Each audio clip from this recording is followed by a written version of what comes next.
ప్రార్థన చేసుకుందామండి. మమ్మల్ని మిక్కిలిగా ప్రేమిస్తున్న మా ప్రియ పరలోకపు తండ్రి, మీ ఘనమైన శ్రేష్టమైన నామానికి మరొక్కసారి స్తుతులు స్తోత్రములు చెల్లిస్తున్నాను తండ్రి. మీరు మా కన్న తండ్రిగా పరలోకం నుంచి ప్రతిరోజు మమ్మల్ని క్షమిస్తున్నందుకు, చూస్తున్నందుకు మీకు స్తుతులు చెల్లిస్తున్నాము తండ్రి. మీరంటూ లేకపోయి ఉంటే మేము మా కుటుంబాలు ఏమైపోయావో తండ్రి. ప్రతిరోజు మీరు కాచి కాపాడుతున్న విధానాన్ని బట్టి కూడా మీకు స్తుతులు చెల్లిస్తున్నాము నాయన.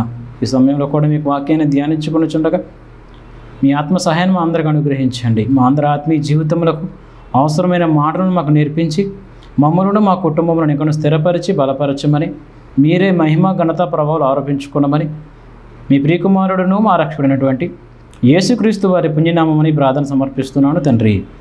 ఆమేన్. తండ్రి దేవునికి యేసుక్రీస్తు వారి ద్వారా స్తుతులు చెల్లిస్తూ అలా కూడా వచ్చిన మీ అందరికీ కూడా మరొకసారి క్రీస్తు వారి పేరిట వందనాలు తెలియజేస్తున్నానండి. అందరూ బాగున్నారు కదా? ఈరోజు కూడా దేవుని మాటల్లోంచి ఒక విషయాన్ని మనం నేర్చుకుందాం. గమలీయేలు యొక్క జీవితం గురించి మనం ఆలోచించగలిగితే, ఉత్తమ ఉపాధ్యాయుడైన గమలీయేలు యొక్క జీవిత చరిత్ర ఏమంటే, ఉత్తమ ఉపాధ్యాయునిగా గమలీయేలు యొక్క జీవితం ఎలా ఉంది? అసలు గమలీయేలు అనేటువంటి పేరు లేదా ఆ పేరు కలిగినటువంటి వ్యక్తి ఎంతమంది మన బైబిల్లో కనిపిస్తారో చూద్దాం. ఎందుకంటే 66 పుస్తకాలలో గమలీయేలు అనేటువంటి పేరు ఇంకెక్కడైనా కనిపిస్తుందా? గమలీయేలు అన్నప్పటికీ వెంటనే మనకి టక్కును గుర్తొచ్చేటువంటిది ఎవరనంటే అపోస్తలుడైన పౌలు గారి యొక్క గురువు గారు. ఇక ఈ ఒక్కరి గమలీయేలు గారైనా మన బైబిల్లో కనిపించేది ఇంకా ఎవరైనా ఉన్నారా అని ఆలోచించగలిగితే, మనకి 66 పుస్తకాలలో అంటే ఆదికాండం దగ్గర నుండి ప్రకటన గ్రంథం వరకు ఉన్నటువంటి 66 పుస్తకాలలో ఇద్దరు గమలీయేలు మనకు కనిపిస్తారు. అదేంటంటే మాకు ఒక్కరే తెలుసు కదండి, మీరు ఎవరన్నా పుట్టిస్తున్నారు అందులో అని అనుకుంటే గిట్టగా కాదండి. 66 పుస్తకాలలోనే మనం జాగ్రత్తగా పిన్ టు పిన్ మనం పరిశీలించుకుంటూ వెళ్ళినప్పుడు రెండు చోట్ల గమలీయేలు అనే పేరు కనిపిస్తాయి. మొదటిగా సంఖ్యాకాండము మొదటి అధ్యాయము, సంఖ్యాకాండంలో సుమారుగా 5 చోట్ల గమలీయేలు అనేటువంటి పేరు కనిపిస్తుంది. అది ఎవరనంటే జాగ్రత్తగా రాసుకోండి, అరణ్యములోని మనష్షే గోత్ర ప్రధానుల్లో ఒకరు. అంటే మనష్షే గోత్రికులలో ఒక పేరు కనిపిస్తుంది. అక్కడ కూడా గమలీయేలు అనేటువంటి పేరు ఒకరు కనిపిస్తారు. గోత్రంలో మనష్షే గోత్రంలో ప్రధానుడు, ఆయన పేరు కూడా గమలీయేలే. ఎక్కడ కనిపిస్తుందో రాసుకోండి జాగ్రత్తగా. సంఖ్యాకాండము మొదటి అధ్యాయము 10వ వచనం. యోసేపు సంతానమందు అనగా ఎఫ్రాయిము గోత్రములో హమీహూదు కుమారుడైన ఎలీషాయమాయు, మనష్షే గోత్రములో పెదనూరు కుమారుడైన గమలీయేలు అని రాయబడింది. అక్కడ పెదనూరు కుమారుడైనటువంటి గమలీయేలు. ఈయన తండ్రి గారి పేరేం పేరు రాయబడింది అంటే పెదనూరు కుమారుడైన. ఈయన అపోస్తలుడైన పౌలు గారికి విద్య నేర్పించినటువంటి ఉపాధ్యాయులు కాదు. ఈయన ఎవరనంటే మనష్షే గోత్రములో ఒక ప్రధానుడు. ఈయన ఎక్కడ కనిపిస్తారనంటే సంఖ్యాకాండంలో మాత్రమే కనిపిస్తారు. మరలా 65 పుస్తకాలలో ఇంకెక్కడా కూడా కనిపించరండి. ఇక రెండవ గమలీయేలు గారు మనం మాట్లాడుకోబోయేది ఆయనే. ఎవరంటే యూదులలో ప్రధానుల్లో, అంటే యూదుల్లోనే పరిసయ్య తెగకు చెందినటువంటి వ్యక్తి. ఈయన పరిసయ్యుల తెగ అంటే మనకి యూదుల్లో సుమారుగా 10 తెగలు కనిపిస్తాయి మనకు. అందులో శాస్త్రులు, పరిసయ్యులు, జలోతీయులు, సద్దూకయ్యులు, ఇలా 10 రకాల జాతులు మనకు కనిపిస్తాయి. నేను మత్తయి రాసిన సువార్త బుక్ రాశానండి. మత్తయి రాసిన సువార్త బుక్లో మీకు యూదుల గురించి వివరణ అంతా కూడా అందులో పొందుపరచడం జరిగింది. అలా గమలీయేలు గారి గురించి కూడా మాట్లాడుతూ, గమలీయేలు గారు ఎవరంటే ఒక పరిసయ్యుడు, యూదులలో ఒక కీర్తి సంపాదించుకున్నారు, మంచి పేరు ప్రఖ్యాతులు సంపాదించినటువంటి వ్యక్తి. చూద్దాం ఎక్కడుందో మాట. అపోస్తలుల కార్యములు 2 చోట్ల మనకి గమలీయేలు పేరు మనకు కనిపిస్తుంది. అపోస్తలుల కార్యములు 22వ అధ్యాయం ప్రారంభం చూసగలిగితే, సహోదరులారా, తండ్రులారా, నేనెప్పుడు మీ ఎదుట చెప్పు సమాధానమును ఆలకించుడి. అతడు హెబ్రీ భాషలో మాట్లాడుట వారు విని ఎక్కువ నిశ్శబ్దంగా ఉండిరి. అప్పుడు అతడు ఎలాగూ చెప్పసాగాను. ఎవరో పౌలు గారు చెబుతున్న మాట ఏంటంటే, నేను కిలికియాలోని తార్సులో పుట్టినటువంటి యూదుడను. అయితే ఈ పట్టణములో గమలీయేలు పాదముల యొద్ద నేను పెరిగాను.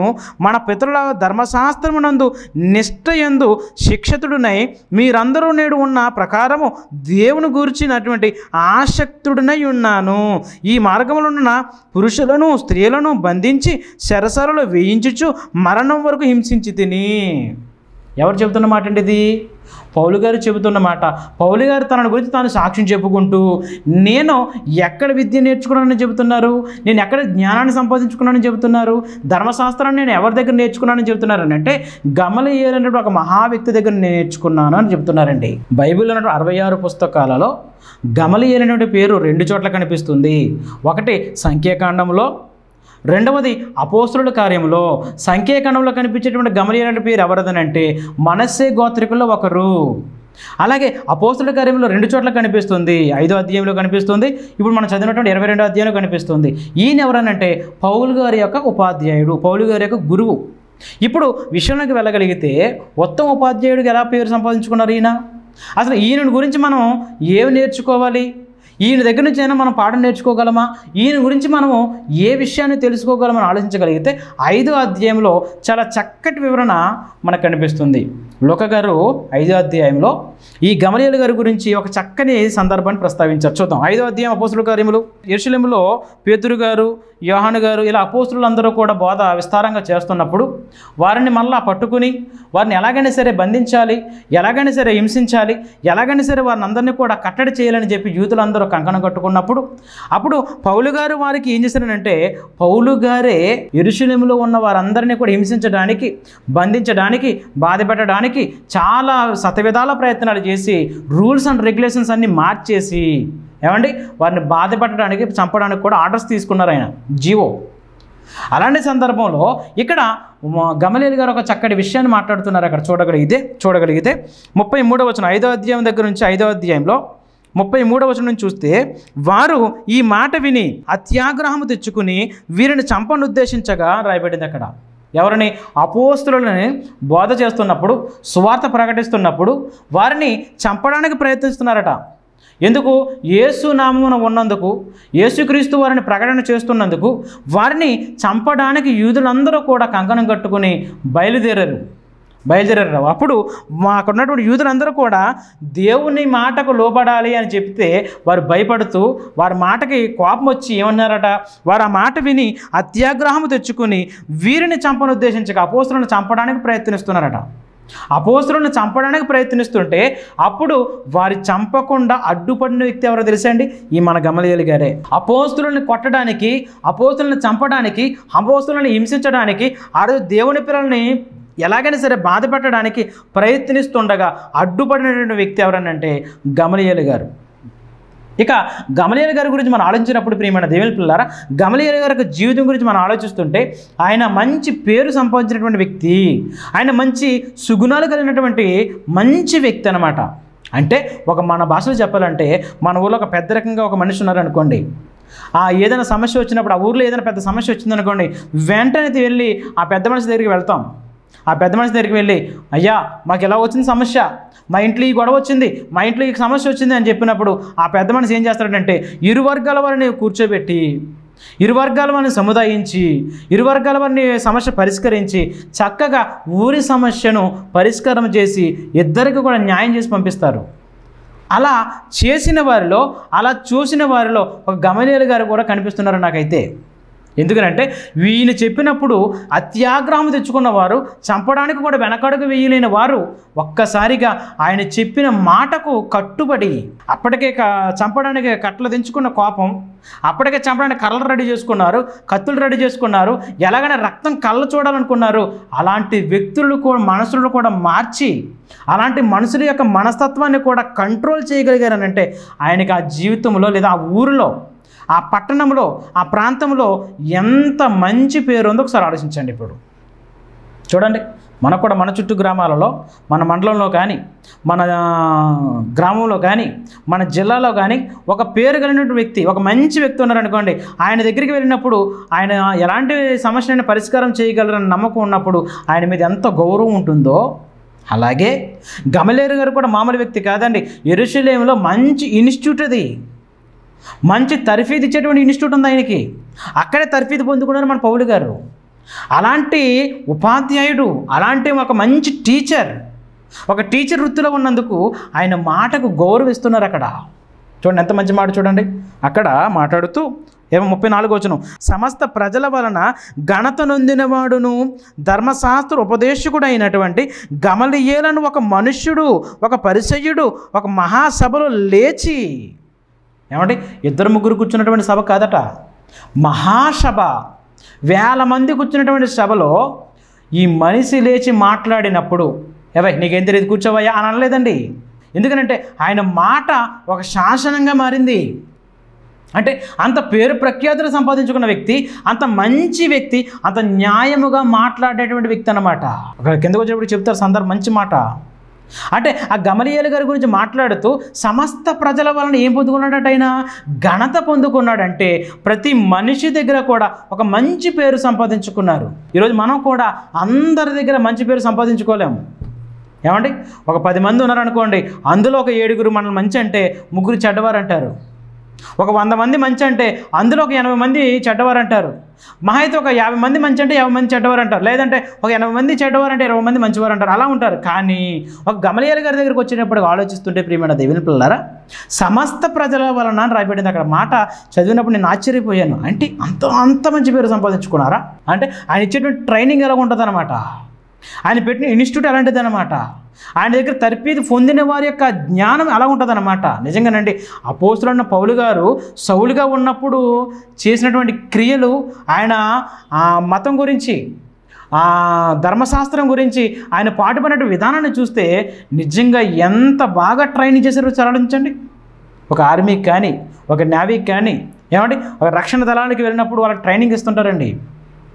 మనకు యుద్ధం జరిగినప్పుడు ఆ సైనికుల కోసం నోటిఫికేషన్ కూడా ఇచ్చారు మనకి.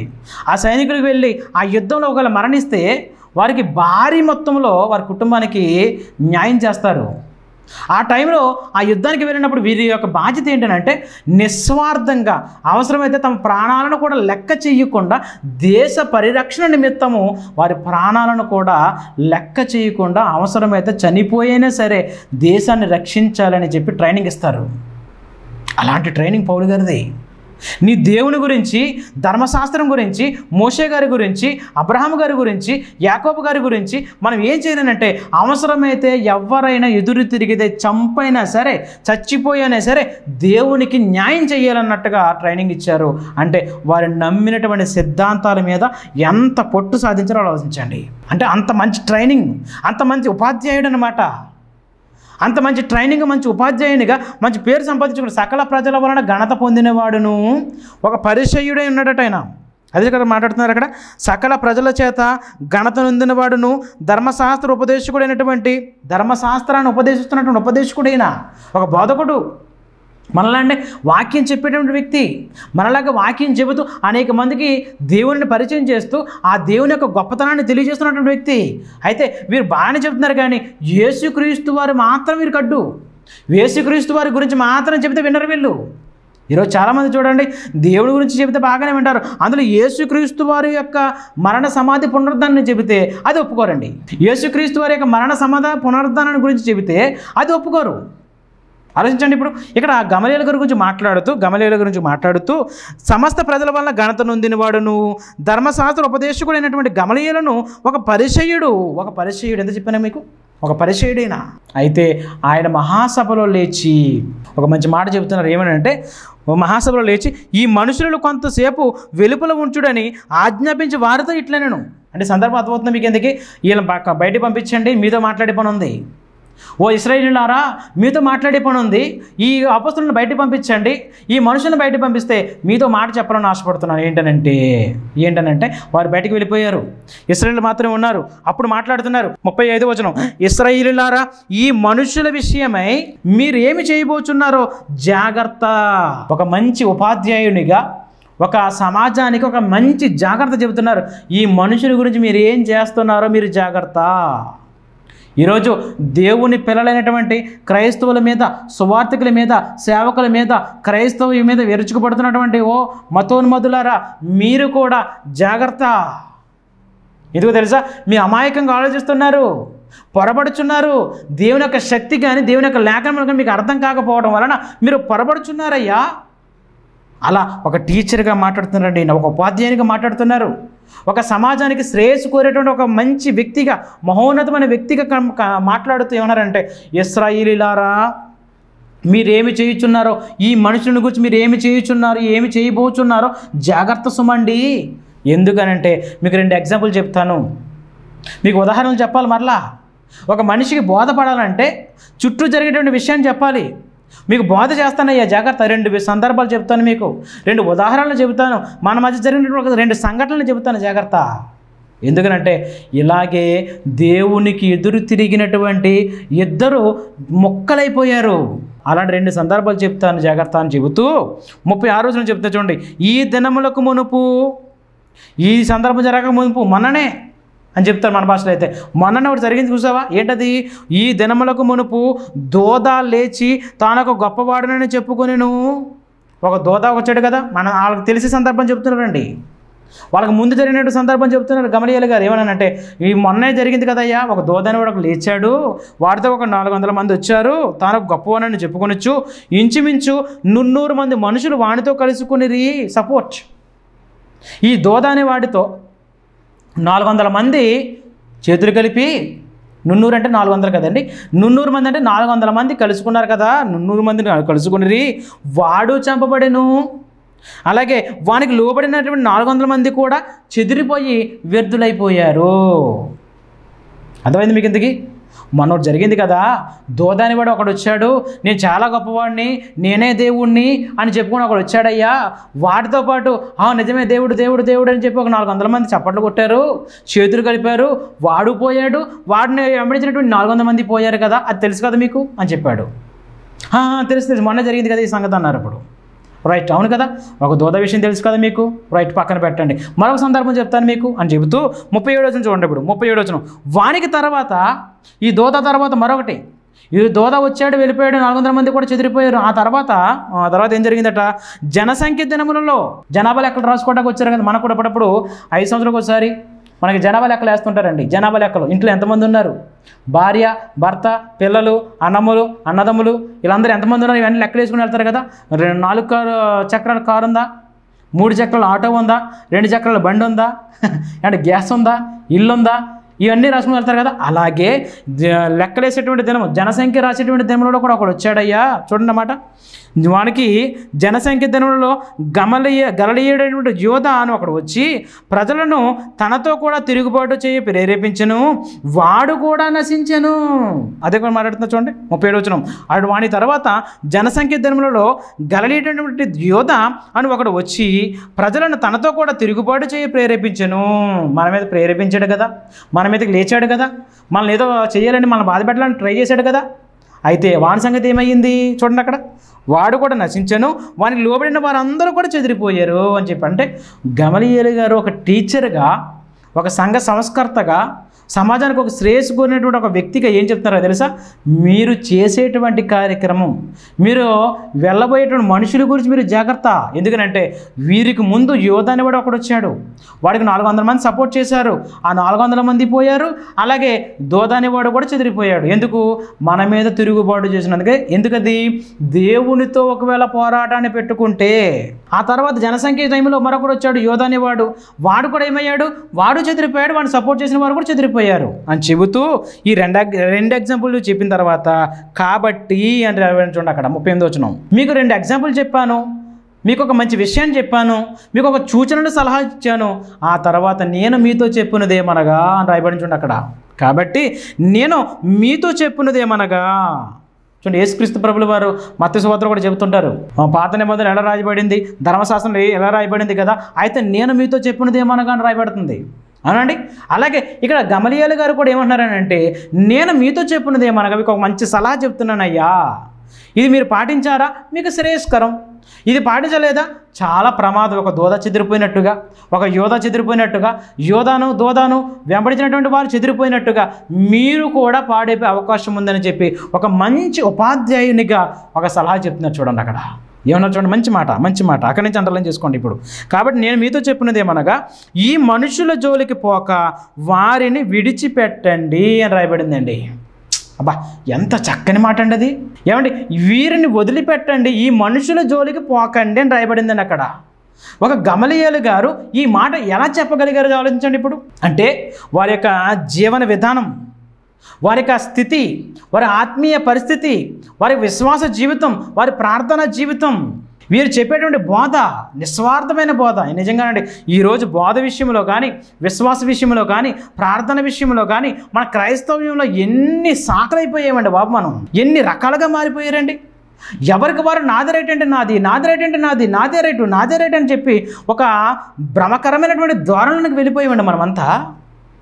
ఏది సత్యం ఇంతకీ, ఏది నిజము, ఏది వాస్తవం? ఇక గమలీయేలు గారికి పరిశీలించినటువంటి విషయం ఏంటంటే, అపోస్తులను చూసినప్పుడు, అపోస్తుల యొక్క జీవితాన్ని చూసినప్పుడు, అపోస్తుల యొక్క పరిచర్యని చూసినప్పుడు, వారి యొక్క ప్రార్థన సహవాస జీవితాన్ని, విశ్వాస జీవితాన్ని, ఆత్మీయ జీవితాన్ని చూసినప్పుడు ఆయనకి అర్థమైన విషయం ఏంటో తెలుసా? చెప్పమంటారా ప్రియమైన దేవుని పిల్లలు? వానికి అర్థమైన జీవితం ఏంటో తెలుసా? వారికి అర్థమైన విషయం ఏంటంటే, వీరు నిజముగా దేవుని పిల్లలు. నిజంగా దేవుడు కోరుకునేటువంటి పిల్లలు ఎలా ఉంటారంటే, ఇదిగో వీరు చూస్తున్నాను కదా, వీరులా ఉంటారని అర్థమైందండి.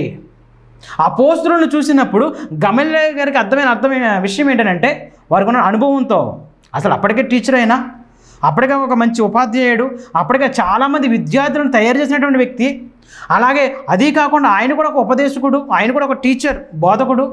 అలాంటి వ్యక్తి ఆ పరిశీలనలో తేలిన ఫలితార్థం ఏంటంటే, అపోస్తులు నిజంగా దేవుని కొరకు బ్రతుకుచున్నారని అర్థమైందండి. వారు మాట్లాడే మాట దేవుని గురించి మాట్లాడుతున్న మాటలు, వారి జీవితం దేవుని గురించి బ్రతుకుతున్న జీవితం, వారి జీవితం అంతా కూడా దేవుని గురించే జరుగుతుంది. వారు ఆస్తి గురించి ఆశపడట్లేదు, అంతస్తుల గురించి ఆశపడటం లేదు, లోకం గురించి ఆశపడటం లేదు. లోకంలో ఉన్నటువంటి నేత్రాశకు కానీ, జీవపటము కానీ, శరీరాశకు కానీ ఎక్కడ లొంగిపోని జీవితం కనిపిస్తుంది వారి జీవితాలలో. అంటే ఇహలోకములో ఎంత తక్కువగా మాట్లాడితే అంత మంచిది అనుకుంటున్నారు వాళ్ళు, ఎంత జాగ్రత్తగా పడితే అంత మంచిది అనుకుంటున్నారు వాళ్ళు. వారి పాదాల దగ్గరికి వచ్చి పట్టుకొచ్చి ఆస్తి అంతస్తులు పారబోస్తుంటే వారు కనీసం వాటి మీద మనసు పెట్టలేదండి. అదండి అపోస్తలుల జీవితాలండి. అది చూసారండి గమలీయేలు గారు. అది చూసి మాట్లాడుతున్న మాట ఎంత చక్కని మాట. మళ్ళీ చదువుతున్న, చాలా జాగ్రత్తగా చదవాల మాట. ఏంటంటే ఈ మనుష్యుల జోలికి పోక వారిని విడిచిపెట్టండి. ఏమంటే ఒక దోదా గురించి చెప్పాను, ఒక యోధా గురించి చెప్పాను, వారు ఎలాగైతే నాశనం అయిపోయారో చెప్పాను కదా మీకు. వారు జోలికి పోకండి. ఎవరి జోలికి? ఇదిగో యేసుక్రీస్తు వారి నామాన్ని ప్రకటిస్తున్నారు చూసావు, అది చెప్తున్నారు అక్కడ. ఈ మనుషుల జోలికి పోకండి.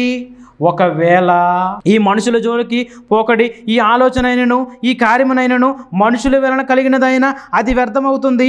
దేవుని వలన కలిగినదైనా మీరు వారిని వ్యర్థపరచలేరు. మీరు ఒకవేళ దేవునితో పోరాడువారు అవుతారు. అంటే దేవునికి ఎంత భయపడుతున్నాడో చూడండి ఈయన. ఏమంటే ఎవరితో పోరాడినా పర్వాలేదు, లోకంలో ఎవరితో పెట్టుకున్నా పర్వాలేదు, కానీ లోకాలను కలిగినటువంటి దేవునితో పెట్టుకుంటే మాత్రం మనకి పుట్టగతులు ఉండవండి ప్రియమైన దేవుని పిల్లారా. అది చెబుతూ ఏమన్నారు తెలుసా? నాయనా మీకు ఒక దోదాను చూపించానయ్యా, దోదాను వెంబడించిన 400 మంది వ్యక్తులను చూపించానయ్యా, అలాగే తర్వాత గలిలయటువంటి యోధాను చూపించానయ్యా, యోధాను వెంబడించిన వ్యక్తులను చూపించానయ్యా. వారు నాశనం అయిపోయారు. ఎందుకంటే అది మనుషుల వలన కలిగిన సేవ. కానీ అపోస్తులను చూసి నాకు అర్థమైన విషయం ఏంటో తెలుసా?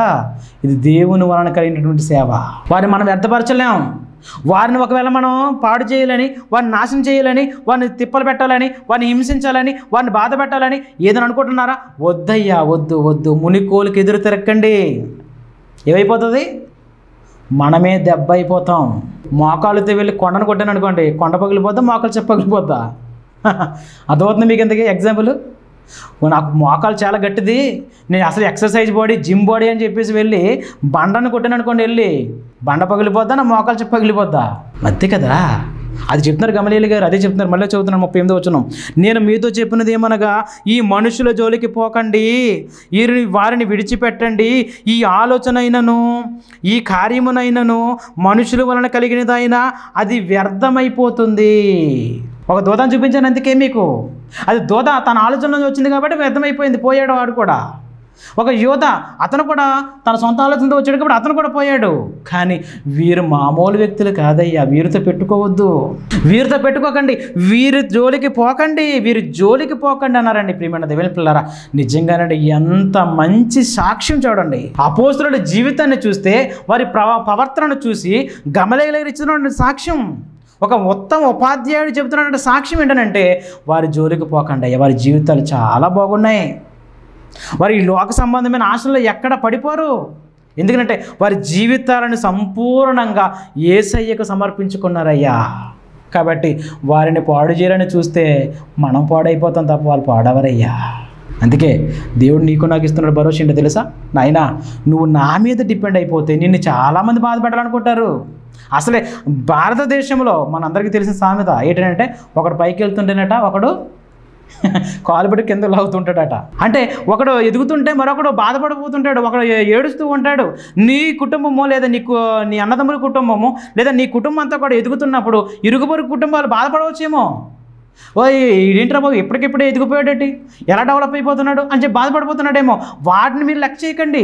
మీరు నీతిగా యథార్థంగా మీ స్వయశక్తితో దేవుని మీద ఆధారపడి కష్టపడి మీరు బ్రతుకుతున్నప్పుడు మీరు దేవుని మీద డిపెండ్ అవ్వండి తప్ప ఎవరు ఎన్ననుకున్నా పర్వాలేదు. గమలీయులు గారు చెప్తున్న సామెత, గమలీయులు గారు చెప్తున్నటువంటి మంచి సాక్ష్యం. అపోస్తలులు చేస్తున్న సేవ ఎలాంటిదని అంటే దేవుని మీద ఆధారపడి చేస్తున్న సేవ. పౌలు గారు దేవుని మీద మాత్రం ఆధారపడి చేశారు సేవ. కానీ మనము కూడా దేవుని మీద ఆధారపడి బ్రతికితే మనం ఎంతమంది పాడు చేయాలనుకున్నా, మనల్ని ఎంతమంది నాశనం చేయాలనుకున్నా, మన జీవితంలో ఎన్ని రకాలుగా ఇబ్బందులు పెడదామని చూసినా వారే తునాతునకులు అయిపోతారు. కానీ మీకు ఏ ప్రాబ్లం ఉండదయ్యా. ఇక్కడ గమలీయుల ద్వారా ఆ జనాంగాన్ని ఇశ్రాయేలీయులకు ఎలాగైతే వార్నింగ్ ఇచ్చారో, నిన్ను పాడు చేయడానికి, నిన్ను నాశనం చేయడానికి, నిన్ను తప్పు పట్టడానికి, నిన్ను ఇబ్బంది పెట్టడానికి ప్రయత్నిస్తున్న వారికి మరొకరి ద్వారా గమలీయుల గారి ద్వారా చెప్పించినట్టుగా మరొకరి ద్వారా నీ గురించి చెప్తారు. ఏమని తెలుసా? ఒరే ఆ కుటుంబం జోలికి పోకరా, ఎందుకనంటే ఆ దేవుని కుటుంబం. చెప్పిన తర్వాత కూడా వచ్చినప్పుడు పరిస్థితి ఏంటి? దానికి ఎగ్జాంపుల్ చెప్పాడు పైన గమలీయుల గారు. ఏమనంటే, ఒక దూదాన్ని చూడండి అయ్యా, నేనే చాలా గొప్పవానని చెప్పుకుని 400 మంది వెనకేసుకుని వచ్చాడు. ఏమైపోయాడు? వాడు చచ్చిపోయాడు. వాడిని వెంబడించినటువంటి 400 మంది కూడా నాశనం అయిపోయారు. అలాగే యోధా వచ్చాడు, యోధా కూడా అలాగే అనుకున్నాడు, యోధా కూడా నాశనం అయిపోయాడు. దీన్ని బట్టి మనం నేర్చుకున్న పాఠం ఏంటంటే, ఒక గమలీయుల గారి జీవితం మనకు ఆదర్శం కావాలి. నువ్వు ఇచ్చేటువంటి సాక్ష్యం, నువ్వు ఇచ్చేటువంటి సలహా, నువ్వు ఇచ్చేటువంటి సూచన ఒక కుటుంబానికి మంచిదై ఉండాలి. అంతేనండి. ఒక కుటుంబాన్ని ఆదర్శవంతంగా, ఒక కుటుంబానికి మంచి మాట చెప్పి దేవునిలో పెంచడానికి ప్రయత్నం చేయాలి. అదే చెప్తారు అక్కడ కిందకు వచ్చేటప్పుడు. ఏమంటారనంటే, మీరు దేవుని వలన కలిగినదైనా మీరు వారిని వ్యర్థపరచలేరు, మీరు ఒకవేళ దేవునితో పోరాడవద్దురు సుమి, వారు అతని మాటకు సమ్మతించి అపోస్తలులను పిలిపించి అని రాయబడింది. అంటే ఆ గమలీయుల గారి యొక్క మాటకు విలువిచ్చి అపోస్తలుని పిలిపించారండి. అయ్యా మీకు నమస్కారం రా బాబు, వెళ్ళిపోండి బేరిక. అయినప్పటికీ వాళ్ళ కోపం తట్టుకోలేక ఏం చేశారట? అపోస్తలుని పిలిపించి కొట్టించి యేసు నామమును బట్టి బోధింపకూడదని ఆజ్ఞాపించి వారిని విడుదల చేసిరి. ఆ నామమును బట్టి అపోస్తలులు ఏం చేశారట? ఆ నామము కొరకు అవమానం పొందినందుకు పాత్రులను ఎంచబడినందున వారు సంతోషించుచు మహాసభ ఎదురు నుండి వెళ్ళిపోయి ప్రతిదినము దేవాలయములోనూ ఇంటింటను మానక బోధించుచు యేసే క్రీస్తుని ప్రకటించుచు ఉండిరి. గమలీయుల గారి యొక్క జీవితం ఇక్కడ ఈ సందర్భంలో కనిపించే సాక్ష్యం ఏంటంటే, ఆయన మాట చాలా పవిత్రంగా భావించేవారు. ఎందుకంటే ఒక పెద్ద మనిషి, ఒక ఉపాధ్యాయుడు, ఒక టీచరు, ఒక మంచి ఇన్స్టిట్యూషన్ ఉంది ఆయనకి యెరూషలేములో. అక్కడ అందరికీ కూడా తర్ఫీదు ఇచ్చేవాడు ధర్మశాస్త్రంలో. ఒక పరిచయుడైన ఆయన మాట అంటే మహాసభలోనే ఆయన మాటకు విలువిచ్చారంటే ఒకసారి ఆలోచించాలి మనం. మహాసభలో వారు అందరూ కూడా ఆయన మాటకు విలువిచ్చి అపోస్తలుని చంపకుండా, వారిని ఏమీ బాధ పెట్టకుండా జస్ట్ కొట్టి పంపించేశారు. ఈయన లేకపోతే ఏంటి పరిస్థితి చెప్పండి. ఇప్పుడు గమలీయుల గారు లేకపోతే, ఈ గమలీయుల గారు కనుక లేకపోతే అపోస్తలుని చంపేసేవారండి. అక్కడ దేవుని పాత్రగా ఆ రోజు ఆయన వాడబడ్డారు. మరి మనము కూడా మన కుటుంబాల గురించి జాగ్రత్త వహిస్తూ ఎక్కడికక్కడ దేవుని మీద డిపెండ్ అవుతూ దేవుని గురించి ఉన్నతంగా బ్రతికితే మనల్ని కూడా దేవుడు కాచి కాపాడతారండి. ఆ విధంగా మీరు ఉండాలని మిమ్మల్ని హెచ్చరిస్తూ నేను హెచ్చరించుకుంటూ ఈ నా మాటలు ముగిస్తాను. తలవంచన ప్రార్థన చేసుకుందాం. మమ్మల్ని మిక్కిలిగా ప్రేమిస్తున్న మా ప్రియ పరలోకపు తండ్రి, మీ ఘనమైన శ్రేష్టమైన నామానికి మరొక్కసారి స్తుతులు చెల్లిస్తున్నాను తండ్రి. ఇదిగో నాయన, మీరు మా కన్న తండ్రిగా మీరు ఎల్లప్పుడూ మా తోడుగా ఉన్నారు తండ్రి, సహాయం చేస్తున్నారు తండ్రి. వందనాలు నాయన. ఇదిగో తండ్రి, విన్న మాటలు నిష్ప్రయోజనం కాకుండా మీ పిల్లలుగా ఎల్లప్పుడూ మీ కనుసైగలో బ్రతికి మహాభాగ్యాన్ని ప్రసాదించండి. మా కుటుంబాలన్నిటికీ కూడా మీ తోడు కావాలి నాయన, మీ ఆత్మ సహాయం కావాలి తండ్రి. మీ కనుసైగలో బ్రతుకుతూ మీ ఎల్లప్పుడూ మీకు ఇష్టానుసారంగా బ్రతికి మహాభాగ్యాన్ని ప్రసాదించమని, మీ చిత్తమైతే మీ కుమారుని యొక్క రాకడ ఆలస్యమైతే కనుక మరొక్కసారి ఈ విధంగా కలుసుకుని మీ మాటలు పంచుకుని మహాభాగ్యాన్ని ప్రసాదించమని మీ ప్రియకుమారుడును మా రక్షకుడైనటువంటి యేసుక్రీస్తు వారి పుణ్యనామముని ప్రార్థన సమర్పిస్తున్నాను తండ్రి. ఆమేన్. అందరికీ వందనాలండి.